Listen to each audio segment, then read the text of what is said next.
Bueno, estamos con el doctor Juan Andrés Pizarello, especialista en Derecho Público, y nosotros a partir siempre de las efemérides o los temas que se suscitan a veces por la fecha, nos parecía interesante plantear en estos días, en nuestro programa, lo que ha significado la reforma constitucional del año 1994, en qué contexto se dio y cuáles fueron los ejes más importantes de esa modificación de la Constitución. Y bueno, hemos convocado al doctor Pizarello para charlar sobre este tema. Doctor, muchas gracias por su tiempo, su buena predisposición. Y me gustaría contextualizar por qué, bueno, se daba en un marco, esta reforma, en un marco donde atravesaba el gobierno de Menem, después de la salida anticipada de Alfonsín, y se vivía un tiempo de dudas con respecto a lo que iba a ser la continuidad de la política y la democracia en nuestro país. Y bueno, me parece interesante también enmarcarlo en ese contexto. Sí, bueno, Aldo, vos lo decís, luego digamos, una transición democrática desde el año 83 en adelante. Se cortó, se cortó, se cortó. Empezamos de nuevo. Todo por lo edito. Bueno, bueno, como bien decís, Aldo, los dos sectores mayoritarios de la política en el año 94 eh, se pusieron de acuerdo para llevar adelante una reforma constitucional, puntualmente aceitar los mecanismos para llamar a la convención constituyente. Y hubo algunos tópicos en los cuales hubo acuerdo. Primero, el más importante para mí fue digamos, una serie de modificaciones en cuanto al poder ejecutivo. En una cultura ejecutivista como la Argentina, en primer término, crear la figura del jefe de gabinetes, que es una especie de, digamos, de heredero del presidente, de organizador, que tiene también funciones y atribuciones propias, y que era algo con lo que Alfonsín eh, estaba bastante convencido al respecto. En segundo término, bueno, los mandatos a presidente se acortaron por 4 años y se introdujo la reelección. Se sacó la obligatoriedad digamos, de algunas cuestiones, por ejemplo, ser católico para acceder al Poder Ejecutivo. También se creó el Consejo de la Magistratura, cosas que fijémonos que en el año 94 creemos eh, que todavía tienen vigencia porque todas se están hablando y todas no se pueden llevar a cabo muchas veces. El control a los jueces es muy difícil porque el Poder Judicial tiene una lógica propia, eh, y en realidad es muy difícil para los jueces aceptar o convivir en un sistema de pesos y contrapesos donde el Poder Legislativo y el Poder Ejecutivo le puedan encomendar algunas tareas. Bueno, además también, para hacer una especie de resumen, se creó lo que se llaman, digamos, los derechos de la tercera generación, digamos, el habeas data. El habeas data es el derecho a la información y el derecho al medio ambiente y también el derecho al consumidor. Tres cuestiones que también tienen mucha vigencia actualmente. Lo más importante a mí me parece de la reforma es que lo que hace garantiza, en primer término, corta la reelección, pero permite que determinados proyectos o mandatos políticos puedan ejecutarse. Se vio claramente en los dos mandatos de Cristina Kirchner, en los dos mandatos de Menem, en donde había una política pública que pudo tener continuidad, independientemente después de que se acuerde o no, pero que había digamos, un programa político a seguir independientemente de todas las coordenadas de la política del momento, de las coordenadas de la política internacional, etcétera. Y también me parece que esta constitución respeta la lógica alberdiana de la constitución de 1853, en donde se estaba saliendo de un sistema colonial y para ese sistema colonial transformar las instituciones o ser contestatario a esos regímenes coloniales, ser realmente soberanos, implicaba un sistema de libres restricciones, ¿no? Esos sistemas de libres restricciones estaban profundamente condicionados en la lógica alberdiana. ¿Mm? Muchas veces cuando se habla de que Alberdi era un liberal, exactamente, los liberales prevén expresamente en sus programas de gobierno la existencia o la cobertura del Estado en determinadas aristas, como lo es la salud, la educación, también en el amparo de un sistema de justicia. Por ende, y después, bueno, hay mucho marco teórico al respecto y muchas investigaciones de los que a veces escuchamos decir los países desarrollados que adoptan estas formas, los países desarrollados que adoptan las formas liberales son profundamente conscientes de la tutela de que para que se pueda vivir en comunidad se requiere la intervención o la presencia del Estado en algunas cuestiones. Así que,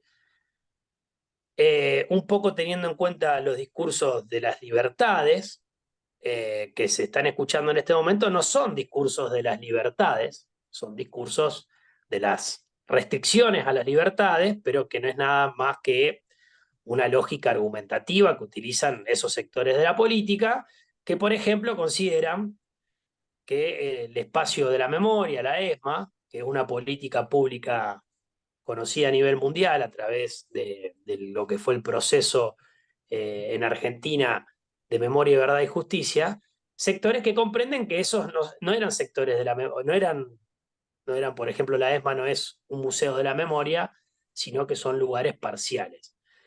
Alberdi no estaría de acuerdo con esas ideas, y Alberdi llamaría que esas ideas tienen que ver más con una inteligencia autoritaria que con una inteligencia democrática.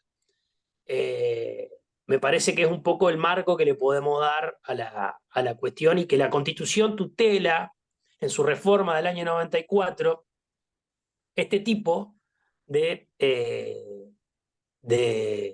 avasallamientos que puedan existir. Recordemos que la Constitución de 1853 lo que quería era un país internamente sin aduanas interiores, por ejemplo, ¿no? Bueno, eso permitió tener un país o un sistema nacional unificado en donde la libertad de circulación esté garantizada sin tener que pagar ningún impuesto a ello.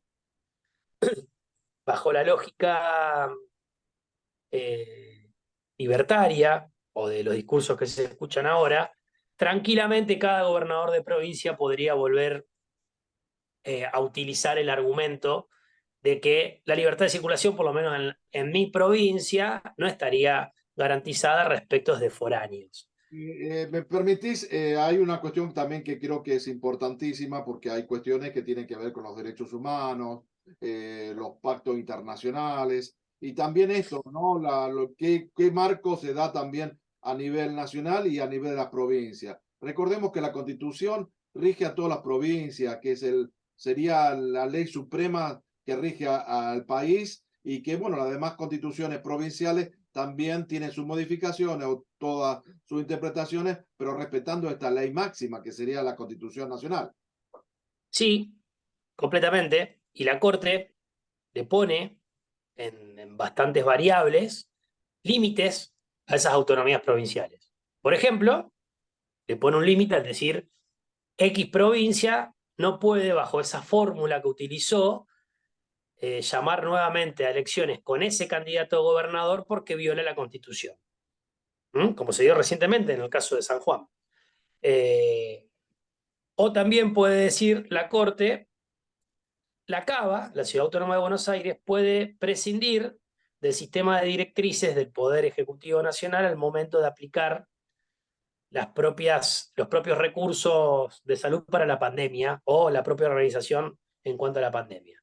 Bueno, en esas vicisitudes vemos que la Corte por lo menos empieza a delimitar cuál es el poder de las provincias, pero ante esta ola de discursos que no tienen nada que ver con la libertad, justamente que tiene que ver más con los autoritarismos, con los fascismos, con los neofascismos, eh, expresamente salen a la luz un montón de cosas que implicarían en primer término, la colisión con la Constitución, más allá de la colisión con la democracia, que implica que candidatos que, por ejemplo, reivindiquen el genocidio, que puedan presentarse elecciones, como es la vicepresidenta de Milei, que la escuché el otro día, me llamó la atención, que eso es cualquier cosa menos libertad.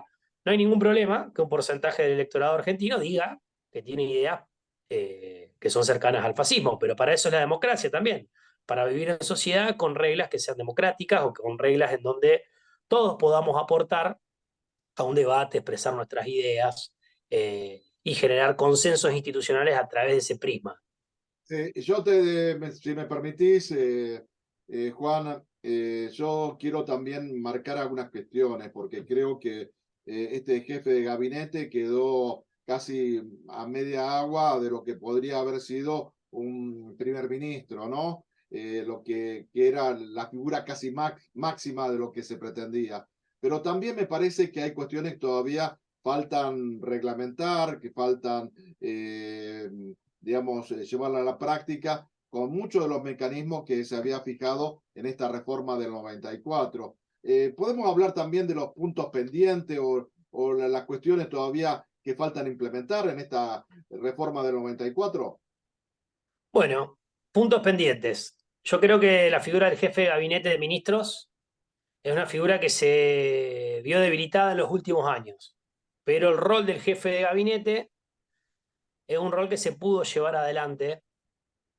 Lo que pasa es que, bueno, con esta situación que tenemos actualmente, esto es lo que yo creo, en los dos últimos mandatos que existieron, esa figura se vio un poco atemperada.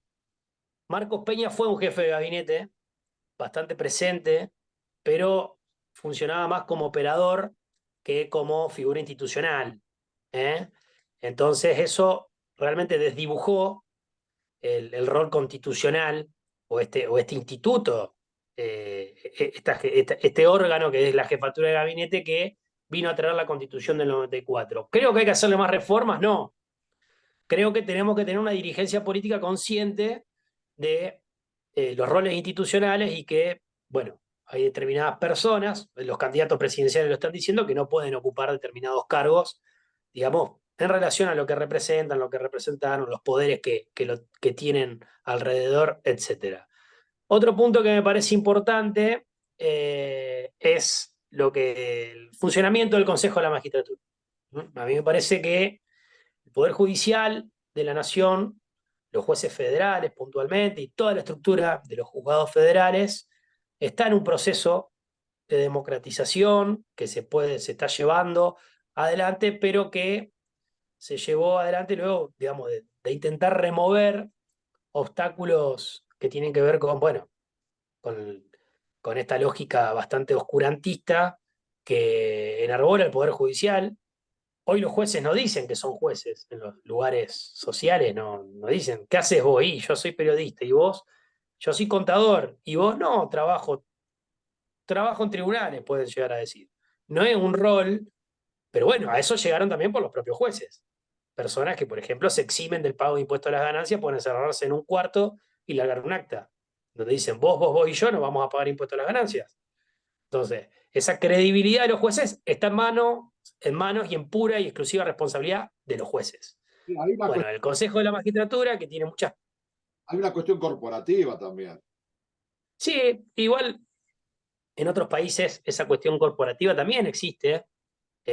Lo que sí no existen son poderes judiciales, que son lo que tienen que traer, digamos, eh, tienen que decir cuándo están bien y cuándo están mal algunas cosas que están discutidas, algunas leyes, algunos hechos, leyes y hechos básicamente. Esos poderes tienen otros sistemas de control.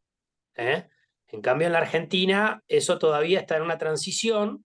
Eh, por ejemplo, el Poder Judicial, el Consejo de la Magistratura, tiene un sistema de contralor de distintos integrantes que no puede quedar en manos del presidente de la Corte Suprema. Y sin embargo, por distintas cautelares y por distintas operaciones de la Corte Suprema, queda en manos de la Corte Suprema. Sería Entonces, muy parte casi, digamos, algo que no se da en la justicia y ellos lo ponen en práctica casi. y también hay muchos jueces y juezas que cumplen muy bien su rol y que lamentablemente por algunas cuestiones de época quedan opacados. Pero bueno, es como en todos lados, también hay políticos que no son fascistas y sin embargo, eh, digamos, están todos en estos momentos medios acorralados. Bueno, Lo que yo creo, la pregunta sí. también es, digamos, el número de los integrantes de la Corte Suprema. ¿Estaba establecido en la reforma? ¿Cómo No, se... no, no. A ver, el número siempre fue cambiando, el número de integrantes de la Corte Suprema, y bueno, hábilmente es un problema lo que está diciendo. Básicamente se necesita una corte más amplia, con mayor cantidad de representantes, que al menos no los representantes cuando pasen los 70 años se vuelvan a su casa y no se queden con amparos que se meten entre ellos y se aplican entre ellos para quedarse más tiempo. Tuvimos el Fight, falleció siendo ministro de la Corte con 90 y pico de años, casi 100 años, salvo que sea un reinado o un sistema, un principado, un sistema de eso, es muy obsceno. Independientemente del aporte que pudieron haber hecho al mundo del derecho, de una falta de respeto que opaca toda la carrera de ellos. Eh, Asimismo, también me parece que hay que recalcar que estos procesos de democratización del Poder Judicial, además de que llevan mucha discusión interna, interpelan al Poder Judicial. ¿Mm? Y lo sanean, en el sentido de que, por ejemplo, eh, para tramitar un expediente es mucho más transparente actualmente, lo podés seguir, no es un claustro, no es una caja de zapatos, a eso quiero decir. Que eso ha cambiado y, digamos, hay otras cuestiones que tienen que ver con que, bueno, con que se siga democratizando este lugar. Siempre es interesante poder charlar temas que son a veces que no se plantean habitualmente, pero creo que también hacen a la construcción de la ciudadanía, porque muchos vamos a votar, pero no conocemos los sistemas electorales, no conocemos justamente lo que dicta la Constitución, cómo se reformó, en qué contexto. Y creo que también tenemos que reivindicar la memoria, como vos hablabas hoy justamente de la memoria, tenemos que reivindicar la historia y la memoria del pueblo argentino a la hora de no cometer errores que hemos pasado anteriormente. Me parece que es también quizás una forma de interpretar todas estas cuestiones que se dan y se plantean para debatirlas, para aportar y principalmente para respetarnos un poco más cuando muchas veces se habla en términos de la grieta. Creo que toda una comunidad necesita también aceptar los distintos pensamientos, pero que sean respetuosos de las normas democráticas, que creo que es el pilar fundamental de lo que tendría que ser el sistema. Obviamente, y que no existan algunas instancias discrecionales, como por ejemplo lo del lago escondido, que se suben 5 jueces a un avión privado, y como que no sucede nada respecto de ese, la gente, el pueblo, la comunidad tiene memoria de esas cuestiones, son cuestiones obscenas que no pueden ser, digo porque siempre, más allá de todos los errores que tiene, se apunta sobre la clase dirigente solamente sobre los integrantes del Poder Ejecutivo muchas veces. Eh, y la verdad es que la clase dirigente son los tres poderes del Estado. Los jueces tienen tanta responsabilidad como los legisladores, el presidente, los gobernadores, los intendentes, los presidentes comunales, porque no pueden salir en esta cuestión en un momento de crisis, no podemos hacer realmente un rastrillaje de la verdad solamente sobre un sector, sino que la sociedad no acepta más este tipo de conductas de las magistradas, de los magistrados, en este caso eran magistrados varones, yéndose, por ejemplo, a la casa de un desconocido, de un conocido lobista, que no es, que es extranjero además, que ocupa una tierra que no le corresponde y que tramando una operación, digamos, para que tenga ribetes judiciales y tratar de encauzar causas penales, básicamente, hacer causas penales eh, contra determinados sectores. Y Yo río, creo que son tan responsables como los otros sectores. digamos, limitar los cursos de agua, los lagos, los arroyos, los ríos, está vedado por la Constitución y sin embargo se va a un lugar que justamente que está todo un perímetro alambrado y que son territorios nacionales y bueno, no se respetan. Y estuvieron ahí. ¿Qué va a hacer? Sí, habrá que preguntarle al Verdi, todos que siempre sacan la memoria de Alberti, ¿qué pensaría de eso, Alberti? No estaría muy contento.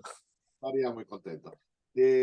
Juan, te agradezco tu tiempo, tu buena predisposición y ha sido valioso tu aporte en este día, bueno, en esta semana que justamente se recuerda la reforma de la Constitución. Un abrazo grande, muchas gracias. Bueno, te agradezco, un saludo a toda tu audiencia y a vos. Hasta luego.